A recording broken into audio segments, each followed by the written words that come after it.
Bom, olá a todos, bom gente, eu vim aqui fazer mais um vídeo agora sobre Mateus capítulo 27, de número 54. O que foi que realmente o centurião falou para Cristo na cruz? Mateus registra que o centurião disse, verdadeiramente este era filho de Deus.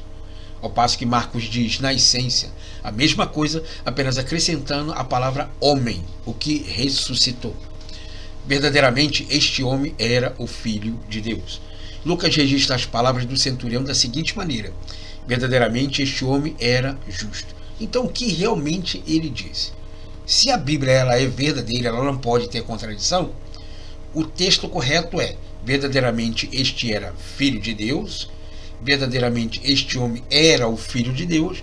Ou verdadeiramente, este homem era justo. Ele era justo, ele era filho de Deus, ele era o filho de Deus, ele era o homem. Qual a tradução correta? Muitas das pessoas têm colocado muitos textos aqui, principalmente na internet, nessas questões de diferenças semânticas de texto ali, tá bom? Então, as palavras do centurião não tem que se limitar a uma só frase ou sentença. Ele poderia ter dito as duas coisas, de acordo com a sua ênfase em Cristo como sendo o homem perfeito. Verdadeiramente este homem era justo. Verdadeiramente este homem é o Filho de Deus. Então ele está acrescentando ali o substantivo, que é o sujeito, tá? E depois ele está alocando o adjetivo, o que ele é. O que esse sujeito é? É o Filho de Deus. Ele é um homem. Entendeu? Então, Lucas decidiu registrar essa frase no lugar daquelas preferidas por Mateus e Marcos. Talvez ele querendo dar mais uma ênfase às palavras dele relacionadas exatamente ao que o centurião se relacionava e declarava exatamente para Jesus ali. Então, Lucas decidiu registrar essa frase no lugar daquelas preferidas por Mateus e Marcos, pois não há nenhuma grande diferença entre os relatos de Mateus e de Marcos, já que no grego a palavra homem está implícita pelo masculino singular empregado no pronome este, tá? É também possível que Lucas tenha parafraseado ou tirado uma conclusão do que realmente foi dito, tá? Tutus anthropos, este homem, ou este humano, esse ser humano.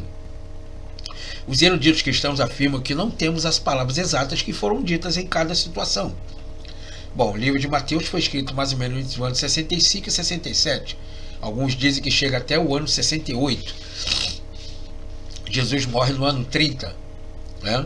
Então, possivelmente quando Mateus começa a fazer esse registro, ele não tem mais o centurião vivo. Ou não sabe qual foi o centurião que estava ali. Ou talvez ele já teria perdido a identidade dele. Então, baseado em algumas informações, ele colocou dessa forma aí. Assim como Marcos e outros também. Tá? Me desculpe que eu estou um pouco meio gripado. Tá ok? Então, os eruditos cristãos afirmam que não temos as palavras exatas que foram ditas em cada situação, mas apenas uma versão fiel do que realmente foi dito. Em primeiro lugar, era aceito como regra geral que eles falaram em aramaico, enquanto os evangelhos foram escritos em grego. Tem essa diferença também. Também o aramaico era a língua oficial do dia a dia, assim como o grego foi a língua oficial do Novo Testamento ali. Tá bom?